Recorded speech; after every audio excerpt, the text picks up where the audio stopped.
Mom, I saw Dylan's dad make dinner. Like, actually cook, and it was straight fire. He said it was Blue Apron Assemble and Bake. All the ingredients showed up pre-chopped, and he just laid it out on a baking sheet, and no cap. Dinner was on the table in like 25 minutes. Apparently, it's chef designed, and it has like over 40 grams of protein. That's a lot, right? So maybe we try it. Just saying. You can be the next Dylan's dad. Blue Apron. Get 50% off your first 2 orders plus free shipping with code LISTEN50. Terms and conditions apply. Visit blueapron.com/terms for more.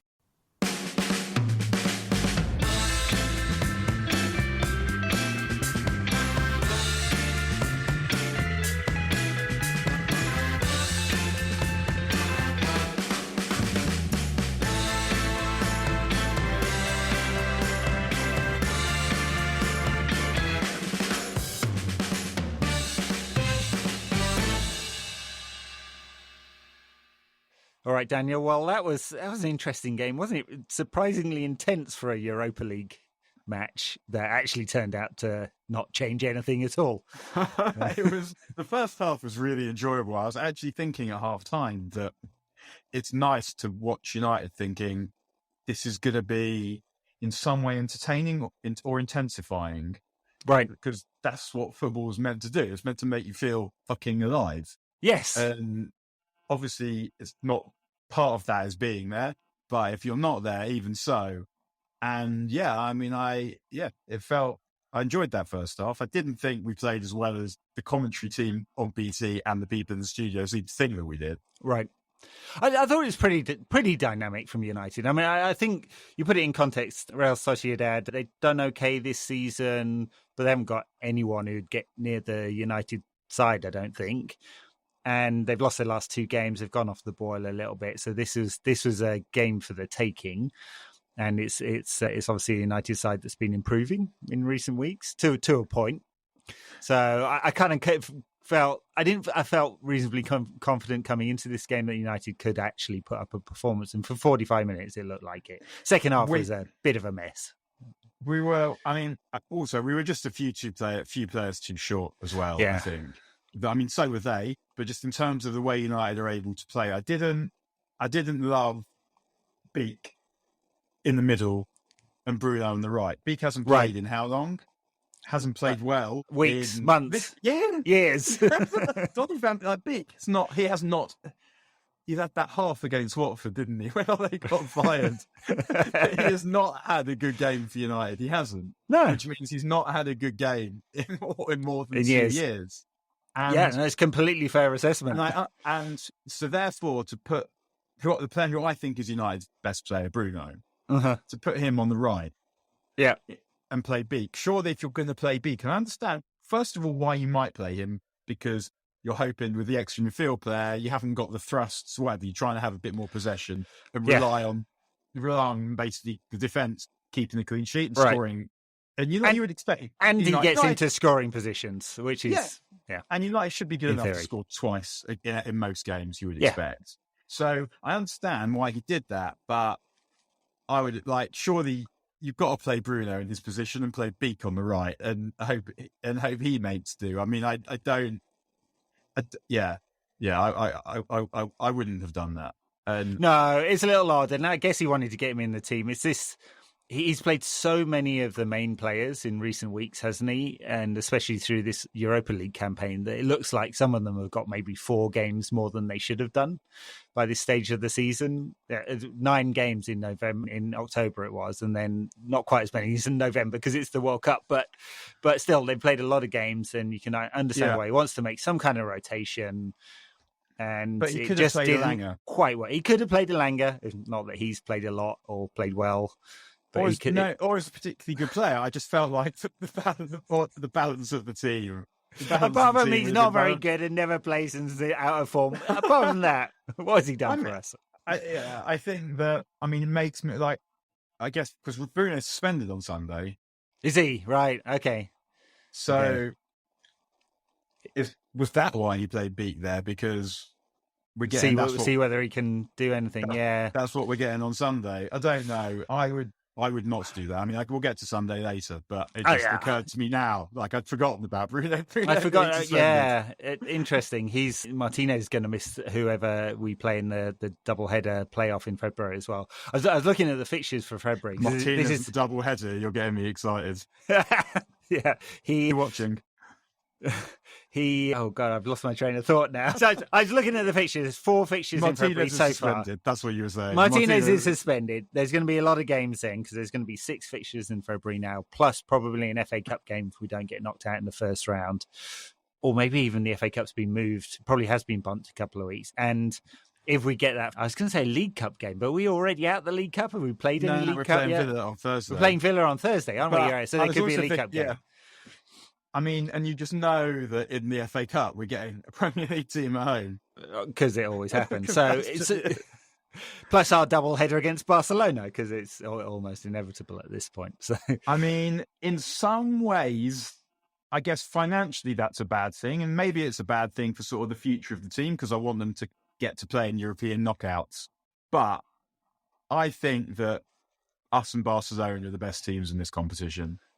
We are now, yeah. We could lose a knockout to Arsenal or not that many of the others though.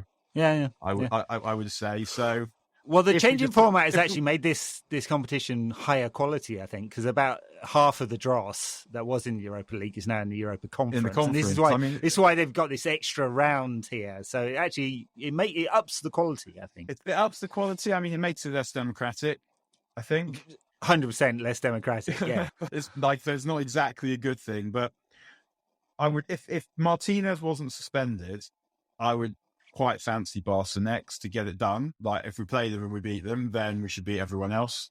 And if we lose, then we don't have the Thursday nights, we don't have the Saturdays, we don't have the extra game. But yeah, I like watching United, so I want us to have as many games as possible. So that part of me wants us to keep going.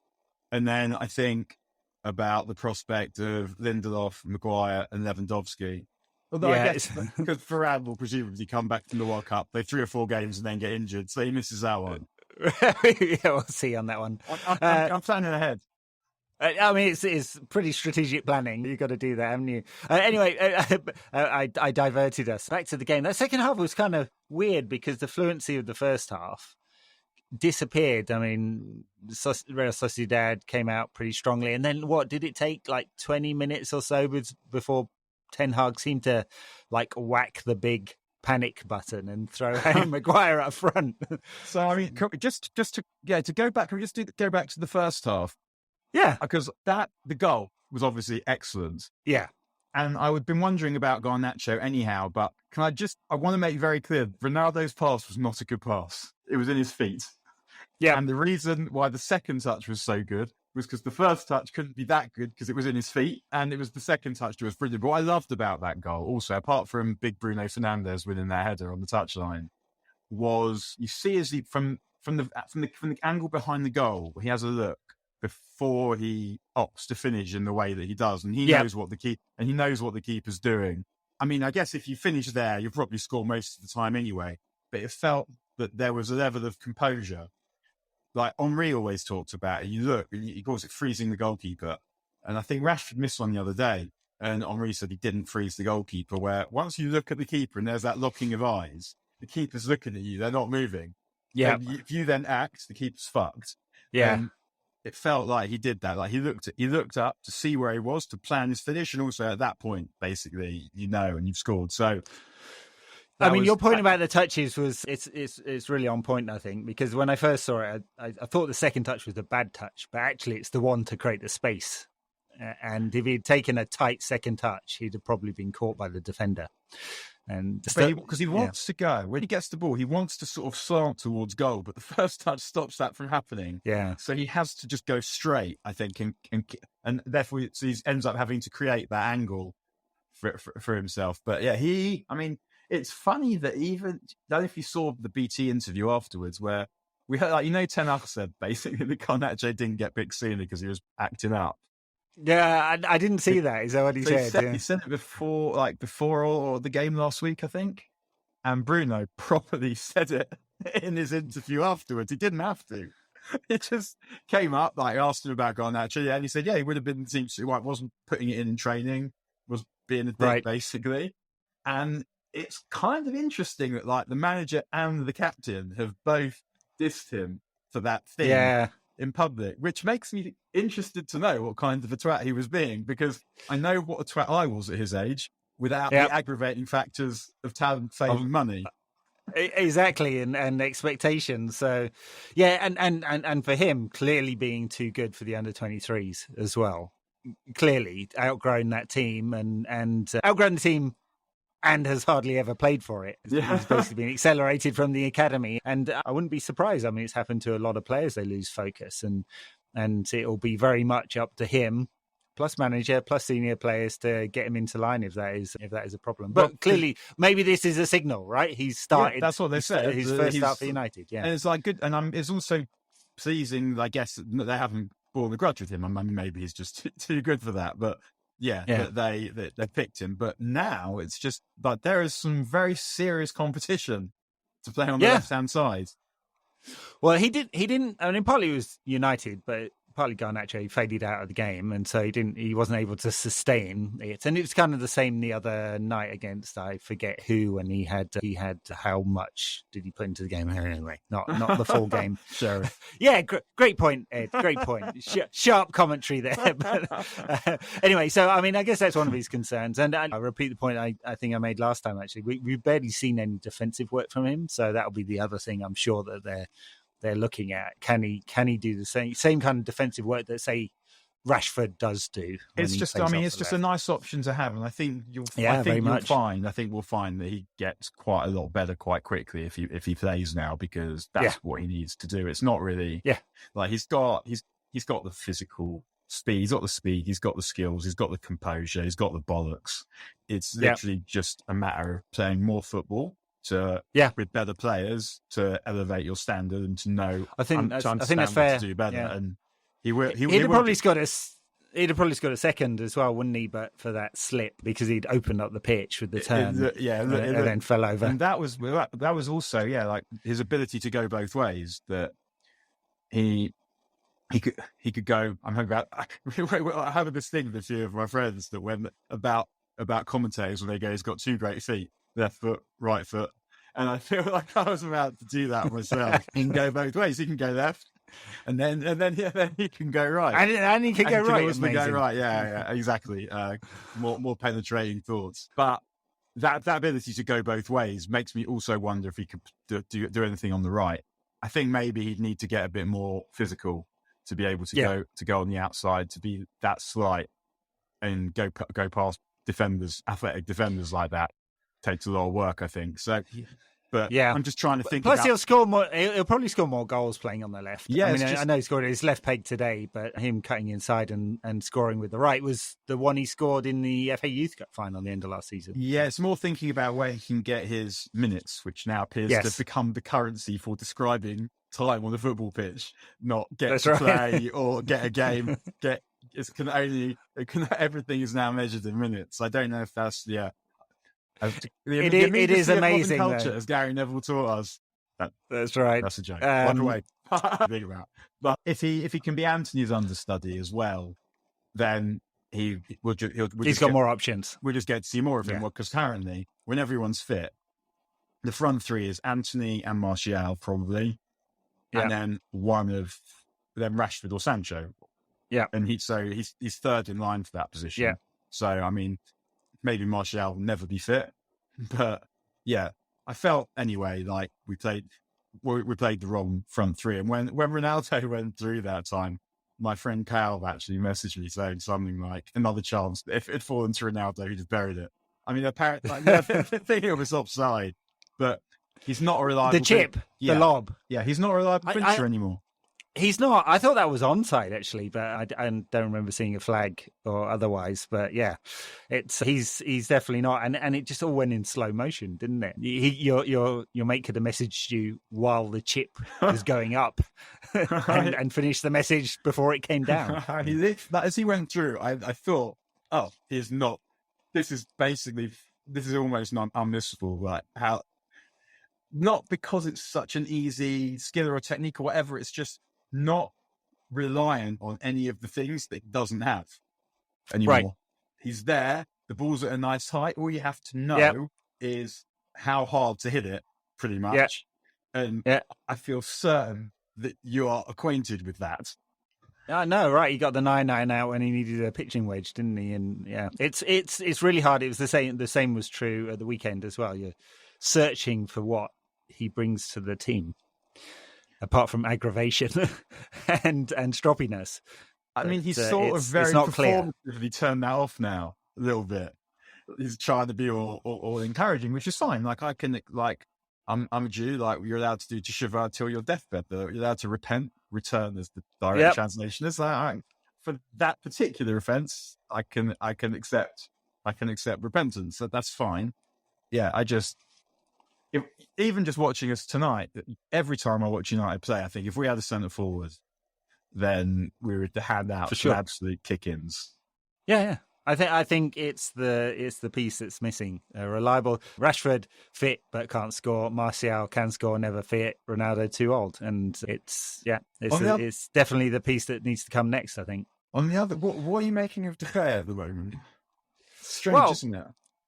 It is like at the weekend he actually came off his line for one and cleared a through ball, and I was like, what has happened? And he didn't do his hamstring either, and he pulled off two great saves. And tonight a double save, one with his face. I'm not sure that he can be credited too much for that one, but he got there. I disagree. I disagree for that reason. I actually thought the first save, like I'm not. I've watched it a few times, and some of me thinks, did he get it with his fingertips and couldn't get any more hand on it, so it was a great save, right? And then the part of me that doesn't, I know enough about goalkeeping to judge, basically. So when I watched it the first time, my overriding feeling is that could you have got it further away from the goal with a slightly stronger hand, or getting to the ball with the right bit of angled, hand.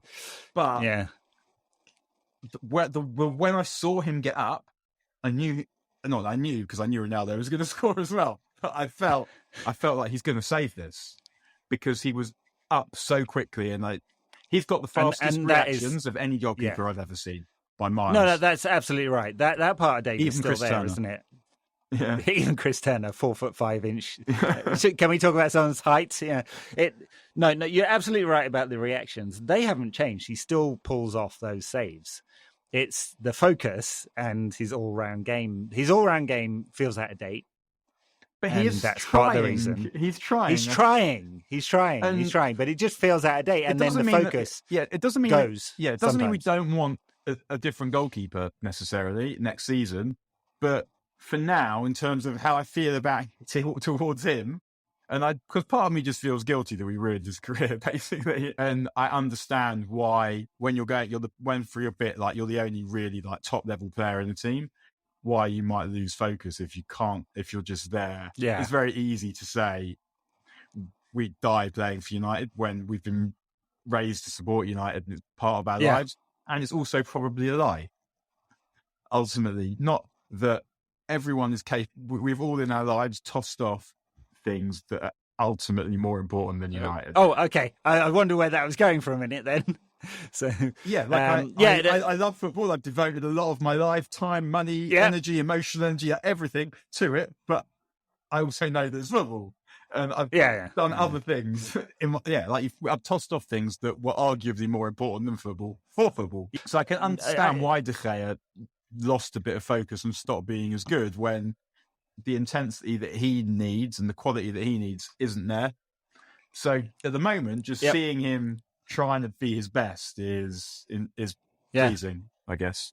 It's interesting that it's happened, whether it's Ten Hag is able to get something out of him, and he's been pretty consistent, hasn't he, this season? I can't remember a big error. There probably was one. But it's not like competition. It's not like Chibravaca's about to take his spot. No. or Martin Bishop or Tom Heaton, or not Martin Bishop. Tom, what's his name? Bishop. What's Bishop's first name? Forgotten his name now. Nathan. Jesus. Nathan Bishop. There you go. Nathan Martin, close enough. So, he's not under pressure for his place. He's played every game this season. No, he's under pressure for his contract. Under pressure for his contract. That's very true. Have a bad season and you're gone. And where are you going? He might be gone anyway. Yeah. I mean, he may well be gone anyway. And it's a real decision to make. I mean, in the past, you'd have said that they definitely will offer him a new contract, whatever, because they want to protect the asset value. Now, I think Ten Hag's stock is so high at United that he will make that call on whether De Gea gets to stay. Because if he gets to stay, he's going to stay on mega wages, and they can't bring another keeper in. And I read he's going to be staying for this week. I think probably on one of those aggregator accounts that he might be prepared to take a pay cut to stay. Even so, it's still going to be huge. Even so, it still make it challenging to bring another keeper in. Yeah, not to be number 2. Yeah, I mean, if you want to, if we decide that every penny available, like there's a centre forward that Ten Hag wants, and every penny available is necessary to get that centre forward. Let's say Victor Osimhen, it doesn't even matter who it is. This is the budget, and if you want him with sales, that's all you can get. I would keep De Gea and get that centre forward. Yeah. Well, those will be the trade-offs for the summer, and it will matter a lot where United are. Champions League, that's another reason to go win the Europa Cup. Europa League. I would be surprised if we didn't get into the Champions League. It feels like, look, the quality of Arsenal, Spurs, Chelsea, us, Liverpool now, because they've dropped so many points, is all pretty similar, isn't it? Yeah, I would say that I think United and Arsenal are better than the rest of those teams. Liverpool obviously something could change for Liverpool because they have some good players, but been going on for quite a long time now, this. It feels like a Klopp malaise. It happens, doesn't it? It's happened before during the pandemic, and it happened at Dortmund as well. So yeah, and I mean, they did put out the fire last season. I mean, I didn't expect them to do that, but like to put together the season that they did, I didn't expect that. But I think so. I got to ask you, your favourite man, Harry Maguire. What do you think of his performance at number 9 today? I mean, but it wasn't his fault or any of that. Like Ten Hag had a bad one in the second half today. He really had an absolute. It was a bit weird. He's been good before. I just don't think that we are good enough, especially not with all those players missing, to change to a formation that we've never played before in a game. In a game that we're trying to win. It all felt a bit like he went Pep Guardiola and had a complete stroke and came up with some weird formation, which looked by the end to be like a 2-0-7 something. You know? He went much too early.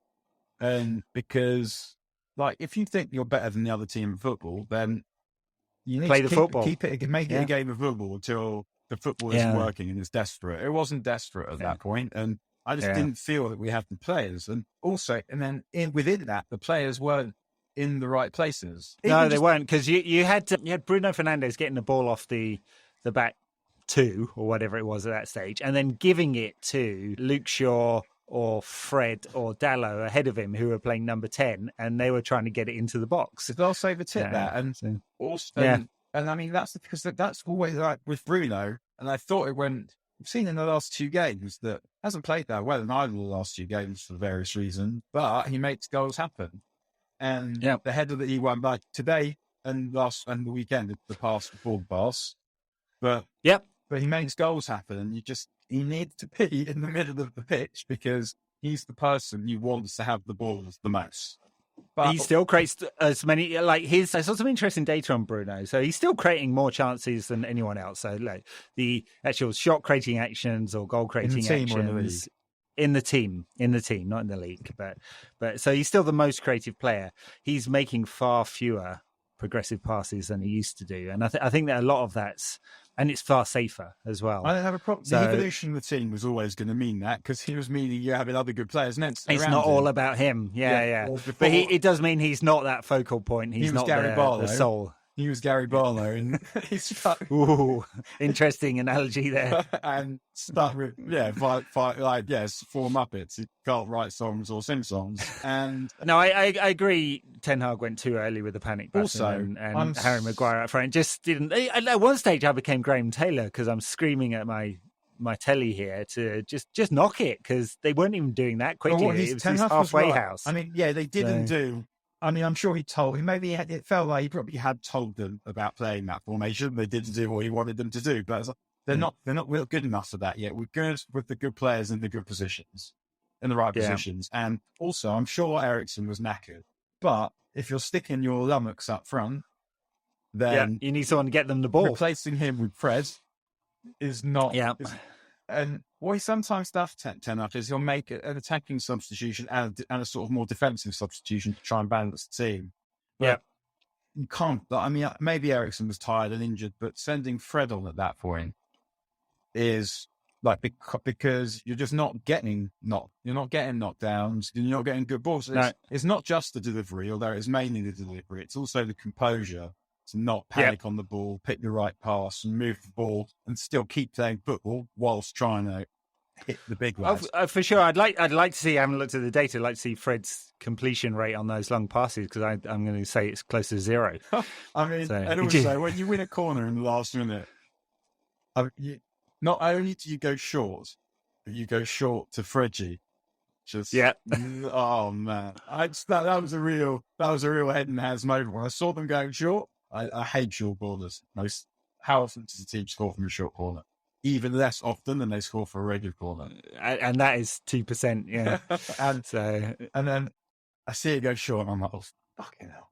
It's like, it's short to Fredgie and then it's just, and it completely messes up. He passes it. Instead of, like, the reason you go short is you want a better angle to change the angle, like a better angle to curl it towards the box. And he goes back one more to the edge. Yeah. It's just anger. Well, and the atmosphere is weird as well because Anoeta was as buzzy as it always is, and I think the home crowd were making it a real atmosphere, and at the same time they were losing. So you come out of that game, feel like United have lost. They've actually won an away game at a European away victory. Don't happen that often, especially not in United. Spain. But especially not in Spain. That is a rare event, and it feels like we've lost. Yeah, it was. I mean, I think that the thing, and I'm sort of pleased that there was some pressure on this game. The thing is, without there being ultimate pressure, for them to go into a game that was going to be an atmosphere like that, where both sides needed something from the game, it was to move on, I thought it was good for the players. And I think they probably got a little bit caught up in that in the second half, because one of the things that we've praised them for in recent weeks was when chasing games, they've shown some patience. They haven't, like against Everton, against that one against Ammonia, where even though they always looked like they were going to score, they played like Chelsea. They played patient. They kept doing the right things, and I just felt like the balls they were lamping forward, those diags that they were doing them from much deeper, rather than passing their way into a decent position. And probably the formation didn't help them be able to do that. But I think that they'll learn from that because they'll be told. And so hopefully they won't do it again. But the other thing... Well, we'll see whether we see Harry Maguire up front again. I mean, Maguire and Ronaldo up top. What a dynamic duo. That's a pub quiz for you, isn't it? Great striking. Tell me the game went. Yeah. Well, I mean, so for that playoff game, United are going to get one of Ajax, Leverkusen, Barcelona, Sporting, who are actually very good in their group and were pretty unlucky to go out. Salzburg, who they were well beaten by Milan, weren't they? Shakhtar, who would be a nice draw. I think they're pretty crap. Sevilla and Juventus. Juventus are pretty shit. Juventus are bollocks, but you never know. They really are bad. Like, they have that name value that you don't know how the players will react to playing, but they are rubbish. They actually did that, but they probably are. Like Chiesa's back now. Came back home on last night. I actually saw a bit of Juve last night. Pogba may or may not be fit by that time. So anyway, interesting draw. Could get any one of those. Terrible. So. I mean, you could lose an away game to most of those teams, but the only team that is anywhere near as good as United is Barcelona. Yeah.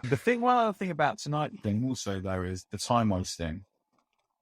Oh, it was absolutely chronic, wasn't it? I don't totally resent their players for doing it.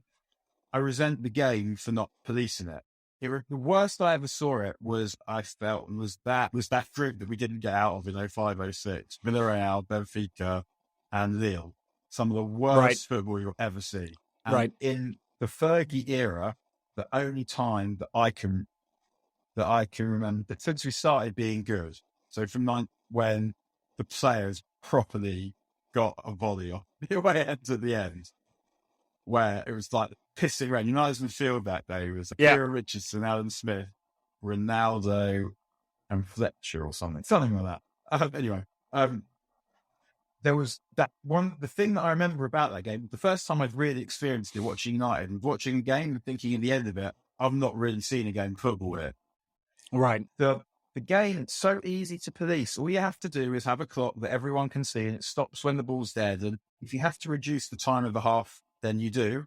But yep, I'd love it to be 45 minutes. Still, yeah, 45 of minutes. Actual football. More than play time, 45 minutes. But even if you had to reduce it to something else, then I think we saw 25 minutes in a half that lasted 50 minutes. So right, I guess 30 minutes would not be enough. It should be 45 minutes of boring play time, not 30 minutes. Yeah, I wonder what would happen if you did, because you wouldn't get the time wasting effect from all the rolling around and faking injuries, but you would get the breakup. You'd get the breakup of pattern of momentum. Yeah, you would. Yeah. But there'd be less, and so teams would still want to do it for that reason. But at least you'd get your football. There'd be no actual reward, because currently, like, how is time measured in football? Literally, we don't have a clue. Right. How it's measured. When they stop the watch, don't know. When they don't stop the watch, yep. The laws don't exactly say when it has to be stopped, and it's so different every time. But every now and again, you get a referee who does a better job, and you end up with like 9 minutes or some shit like this. And currently, it should be that, like, more than that every time. And that would be a much better development for the game and the change to the game. That would cost nothing. There would be literally no downside of doing it, and that would be a much better change to the game than trying to get correct decisions up from, I think, 96% to 98%, which is what VAR is. Well, that's right. I think, wasn't it Porto who scored on Tuesday night, like 9 minutes into injury time or something like that against Atletico? Yeah, it doesn't happen very often. Yeah, no, I agree. It's really frustrating. I'm pleased it did happen. Oh, that's right. Shithouse's got shithouse. I always sort of used to quite enjoy watching them do that to other teams, including the time wasting, because I wasn't invested. I loved, they did it to Liverpool and just before the pandemic. They did it, and so we didn't have to spend the pandemic wondering if Liverpool would be in the Champions League again. So I was quite grateful for that. But it's just so easy to sort, and that genuinely, like, I'm quite not a relaxed watcher of football. Like, I find it an intense experience, but I don't get too caught up in the anger at shit not going my way and referees and stuff. But that, not getting to watch football. Because one team just didn't want it. I'm looking forward to watching a game of football. Makes me vexed. I think it's like slow play in the cricket, isn't it? You're just robbing the public of the entertainment that they're paying for. So it's funny. It's never come up in one of Arsene Wenger's brainwaves. So he's had everything else: World Cups every 2 years, 16 refs on the pitch, round goals, whatever. But yeah, well, that's right. Never actually seriously trialed it, I don't think. But they do measure this, and there's quite a big difference between teams depending on their style of play. Possession-based teams, you tend to get the ball in play more often. They get closer to the 60 minute. But that is, if you get 60 minutes of football, you're doing well. Yeah, and also, while we're on the subject of this, I said this on Twitter earlier, that not being able to hear what the referees are saying also is that other thing of obscurantism, that it's not the fucking Masons. Like, where we can't hear what they're saying, we don't know why they're saying it. Like, I'm not into referees making mistakes, having to come on television and apologise for their mistakes post-fact. I do like that. Like, that I don't think would be necessarily good for the game.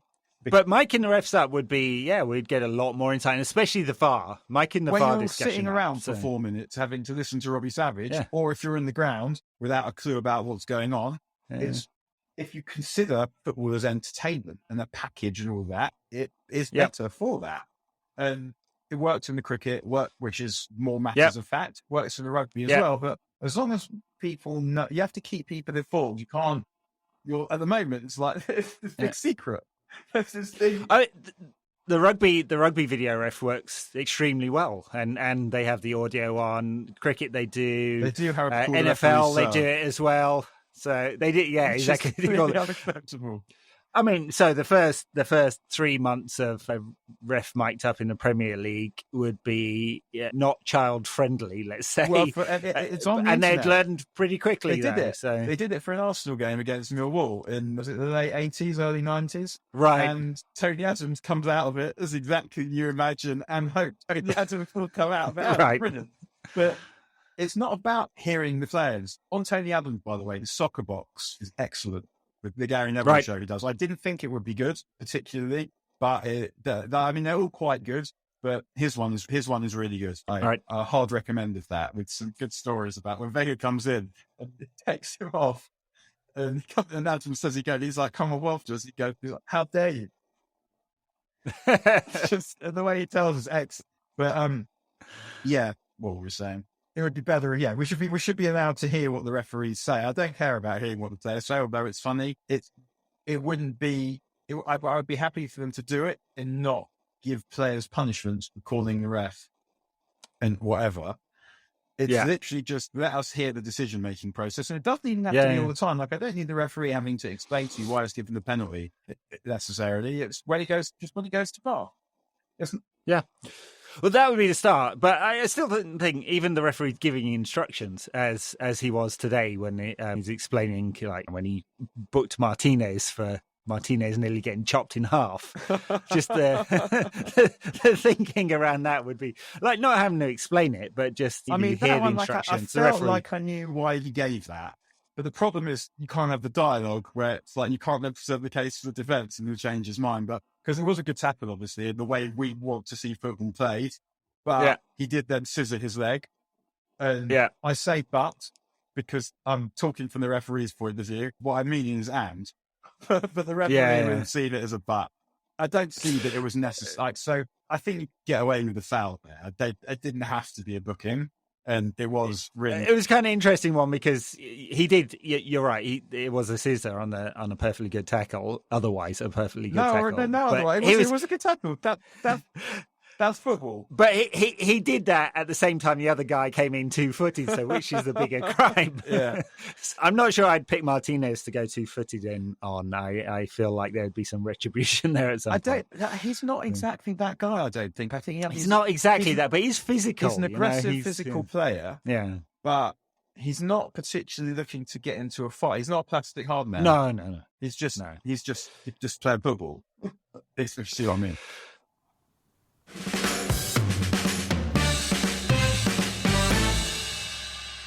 All right, I guess that's the Europa League. Villa at the weekend. Villa are dire.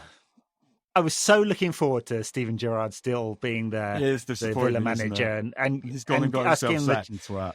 2 chances in the week to get him sacked, and now we haven't got that. So, but Unai Emery is like we've had our run into the Unai Emery, haven't we? And he's a good manager clearly, and it's interesting that he's chosen to leave Villarreal. I guess more money, another shot at the Premier League. Villa have got money. So I've spent money. There's some good players there. It's not an Emery team though. So no, not at all. It doesn't feel built like that at all. If you were setting up a team to play this United, still you'd want an Emery team, but he doesn't really have the players to do it. So, I mean, Arsenal weren't really like that at the beginning. They scored and conceded quite a lot of goals. So I imagine that's what he'll try and do because he's got those kinds of players. And maybe Villarreal, he was just doing it because he had different kinds of players. So, I mean, it would be unsurprising, would it not, if they played in front of this game? It would not be surprising. Yeah. It would not be surprising. I mean, at the same time, they're not. I was just looking at their form because it's not very good for Aston Villa. Clearly, 3 defeats in the last 5, and one of the not defeats was against Forest. So, not much to speak of. And United in like pretty good form. Yeah, I mean, depends. Like 4 wins in the last 5. Do we know who's back? As in, and we've got the 2. We've got Martial. Yeah, because I think Anthony's was a minor injury. You described it as, so I think he just didn't take a risk on it. Martial is training. Sancho is presumably... Sancho should be fine, yeah, I think. So that's a lot of players. A lot of players to choose from. If they're all available, then there's not a lot of space on that bench. There's not. I think the only injuries are... Because Beak is back as well, and the only injuries for Varane, I think. Wan-Bissaka. And Wan-Bissaka, I don't know. Is he injured? Don't know what's happened. And Brandon Williams Also sleeping with the fishes. So sleeping with the fringes. Yeah. In his case, it's load of options for Ten Hag. It'd be interesting to see what combination of all these players gets a shot. Will Sancho be back? Hasn't earned it really.